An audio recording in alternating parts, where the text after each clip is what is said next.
Hello? Have you ever imagined the hell that exists beneath the earth where we have been standing all this time? This time we will discuss a film that is quite interesting because this film is in the found footage horror genre, using first-person shooting techniques. This genre is suitable for horror films because it can make the film look like a very real documentary video and can make intense and tense scenes feel more pronounced because it is as if we are in the film. Even so, some people feel uncomfortable with this genre because they get dizzy seeing irregular camera movements. In this movie, a lady searches for Nicholas Flamel's Philosopher's Stone, which is said to be extremely potent and capable of changing any metal into gold, bestowing wealth, and fulfilling all wishes. Let's simply get started with the story, as above, so below, without further ado. This film begins with a female character named Scarlet, who is on a bus in Iran. She intends to meet her late father's friend, Reza. She plans to infiltrate the cave there to find the key rose, which is the key to discovering Nicholas Flamel's Philosopher's Stone. Upon arriving at Reza's house, it turns out that Reza has access to the cave from inside the house. Originally, the cave was planned to be blown up by the Iranian government. Reza informs Scarlet to hurry, and while inside the cave, Reza and Scarlet are almost discovered by officers on patrol checking the condition of the cave before its destruction. They eventually find an inscription, and Scarlet tries to translate and look for gaps to find the key rose. However, with time running out before the cave's destruction, Reza tells Scarlet to leave the cave. Unwilling to go home in vain, Scarlet decides to continue searching. She eventually finds the key rose and, while trying to record clues from it, hears a countdown for the cave's explosion. Reza decides to leave Scarlet first, and as the explosion sounds, Scarlet attempts to exit the cave. Upon leaving, she sees the image of her father, who died by hanging, and races against time to safely escape the cave. Reza advises Scarlet not to be obsessed with Nicholas Flamel's Philosopher's Stone, as her father is thought to have gone mad in pursuit of the stone, ultimately leading to his suicide by hanging. In a documentary video, Scarlet introduces herself. Through this introduction, we learn that Scarlet is a highly intelligent woman with numerous degrees, including archaeology and symbology. She is proficient in various languages, including ancient ones, and she reveals that she and her father strongly believed in the existence of the Philosopher's Stone by Nicholas Flamel, an alchemist. The stone is believed to be capable of turning metal into gold and serving as the key to immortality. Scarlet, along with a cameraman named Benji, goes to Paris to meet Gorge, Scarlet's ex. They find Gorge repairing the bell in an old church, and Scarlet seeks his help in translating the rose key she obtained from Iran. Initially, Gorge refuses due to a past incident where he ended up in a Turkish prison after helping Scarlet. However, Scarlet persists, and Gorge eventually agrees to translate the key without assisting in finding the stone. The three of them then went to a museum to find clues about the Flamel tombstone. Initially, they didn't find the key on the tombstone, but with her ingenuity, Scarlet managed to find the key behind the tombstone using cleaning fluid. After that, they began to translate the key and tried to solve the riddle of the location of the Flamel Nicholas stone. They concluded that the stone was located at the gates of hell, and according to alchemists, the gates of hell were 741 feet below the surface of the ground. The only way to find the gates of hell was to go through the catacombs. The catacombs are vast and long tunnels of mass graves located underground in the city of Paris. However, not all of the catacombs have been explored by the Parisian government, and there are still many tunnels that have not been mapped or traversed. During their tour of the catacombs, a mysterious person tells Scarlet to find a man named Papillon to take her through the catacombs, and then the man suddenly disappears. Armed with this information, they went to a nightclub where they encountered a woman staring at them with a blank and creepy look. Finally, they found Papillon and explained their intention to ask him to guide them through the catacombs to find the Flamel Philosopher's Stone. Initially, Papillon didn't want to assist, but after Scarlet mentioned that the stones contained treasure, Papillon agreed to take them. The next day, they all got ready to descend into the catacombs. Papillon and his two friends, Sushia and Zed, prepared all the equipment needed before descending into the catacombs. Here, Gorge refused to go down to the bottom of the catacombs, but Scarlet begged Gorge to help her because only Gorge was able to translate the key rose to find the Philosopher's Stone. They started to descend through the train tunnel, and when they found a small path to the catacombs, Gorge seemed scared and didn't want to go with them. However, that incident forced Gorge to go down into the catacombs to avoid being chased by the police. Here, we find out why Gorge really didn't want to go down into the catacombs, because of his traumatic childhood. It turns out that when he was little, Gorge's younger brother died by drowning in a cave. Long story short, they continued their journey along the catacombs. As they walked, they encountered several women performing a ritual or something similar, which appeared very strange and creepy. Afterward, they reached a fork in the road. Papillon said they had to crawl through a narrow tunnel scattered with bones, but Scarlet was certain that was not the way. Scarlet showed them the map she had brought and insisted they should have followed the other tunnel, which was blocked by rocks. However, Papillon insisted that was not the way. He mentioned that the other path was forbidden because a friend named La Taupe, a catacomb explorer who knew every corner of the entire catacombs, had entered that route and suddenly disappeared, never to be found.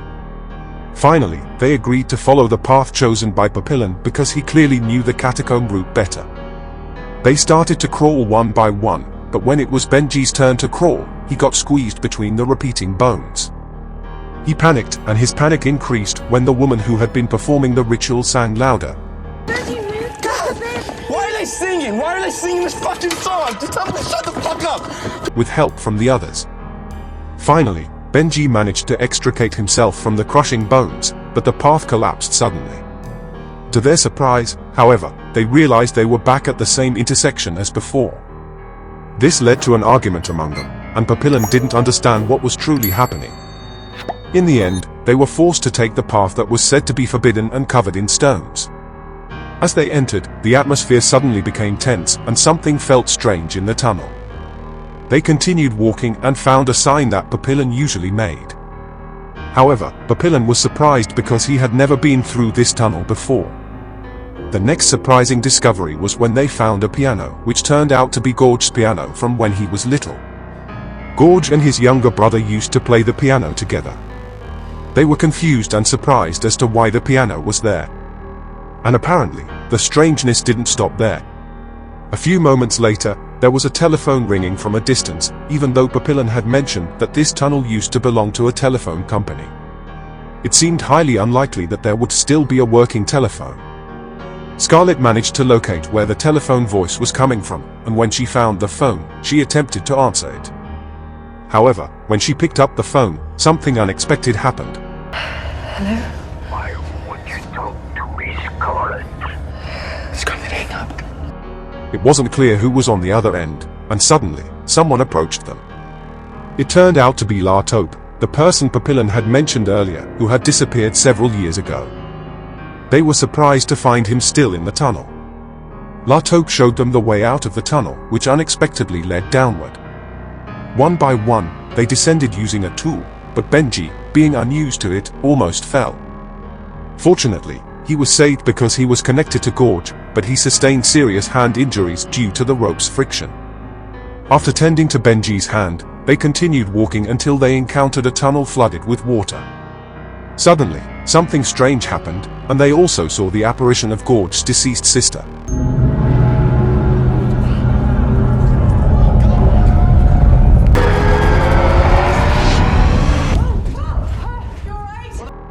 They couldn't comprehend what had just occurred. Later, they reached a dead end, but Scarlet and Gorge discovered a clue and attempted to solve the puzzle it presented. They realized they had to decipher the clues correctly, as even the slightest mistake could result in being crushed by stones. Eventually, they found the right stone to open, revealing a path behind it. This path led them to a grave, which turned out to be Nicholas Flamel's grave, dating back 700 years. Strangely, his body showed no signs of decay. Scarlet and Gorge searched for the next direction, and after turning off all the lights, they discovered a bright path underwater. They walked through the water and indeed found Nicholas Flamel's Philosopher's Stone, surrounded by treasure. Scarlet managed to take the Philosopher's Stone. However, when Papillon and Zed attempted to open the golden barrier, the place suddenly collapsed on them. It turned out to be a trap, but luckily they were unharmed. However, they couldn't find La Taupe, and Sushia suffered a serious wound on her arm. To their surprise, the Philosopher's Stone displayed its magical properties. Just by rubbing the stone on Sushia's hand, her wound immediately disappeared and returned to normal. Scarlet and Gorge then attempted to find a way out of the place, as there was no visible door. Eventually, Scarlet noticed a symbol of a Porta Alchemica, or door to the mystical realm, along with the phrase, "as above, so below." This phrase is believed to be the key to all magic, representing the concept that everything has corresponding aspects above and below, inside and outside, on Earth and in the afterlife. Due to this indication, Scarlet believed that if there was no way out above, then the way out must be below. True enough, Scarlet found a way out behind a puddle on the ground. They traversed through a narrow tunnel labeled the Gates of Hell, reluctantly accepting that they had to pass through it. However, upon exiting, they found themselves back in their previous location, but with everything intact as before, without any ruins.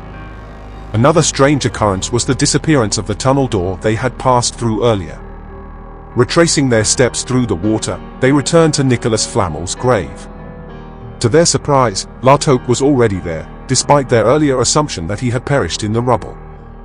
However, La Taupe's behavior was noticeably different as he sat quietly with a blank stare. Sushia attempted to approach him,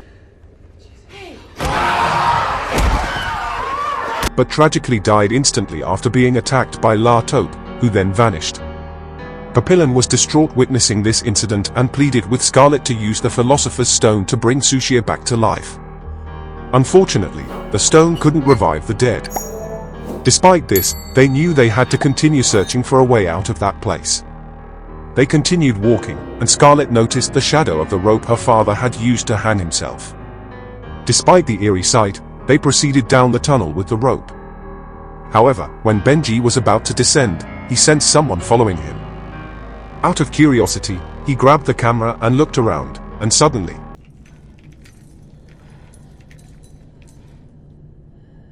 Hello? due to a jump scare from the strange woman encountered at the beginning of the film, Benji fell and died instantly. Gorge managed to calm the hysterical Scarlet so they could continue their journey. They encountered another strange event where they found a burning car with someone inside. Papillon became frightened and screamed that it wasn't his fault. Suddenly, he was dragged into the car by an unseen force. Scarlet and Gorge attempted to help by pulling him, but Papillon was immediately buried headfirst in the ground, leaving only his feet visible.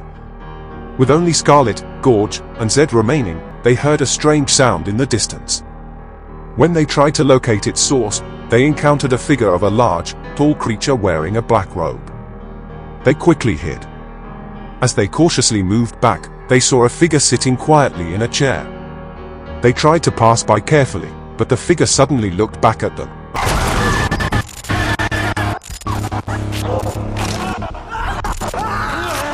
Gorge was seriously injured in the neck.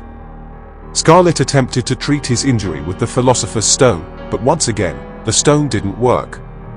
Gorge, in pain, whispered a hint to Scarlet, vitriol. Scarlet realized that she had to go back and return the stone to its place to uncover the truth. On her way back, Scarlet encountered several horrors, from blood to the shadow of her father hanging.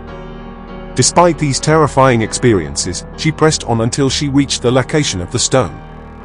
Upon returning the stone to its place, Scarlet realized that the truth lay within herself. On her journey back, she attempted to rectify everything, from apologizing to her father to cleaning the blood-filled water. When she reached Gorge, she kissed him on the lips, and miraculously, the kiss succeeded in healing him. However, the figures reappeared and chased them. They fled until they stumbled upon a tunnel leading downward. Despite their initial hesitation due to the lack of rope equipment, Scarlet explained that they needed to jump, correcting their sins in the process. In other words, the place served as a site of penance. They jumped together, and upon reaching the bottom, they discovered a door resembling a saw cover. Astonishingly, the door at the bottom turned out to be an exit to the surface. Finally, they emerged from the catacomb tunnel, and the film concluded.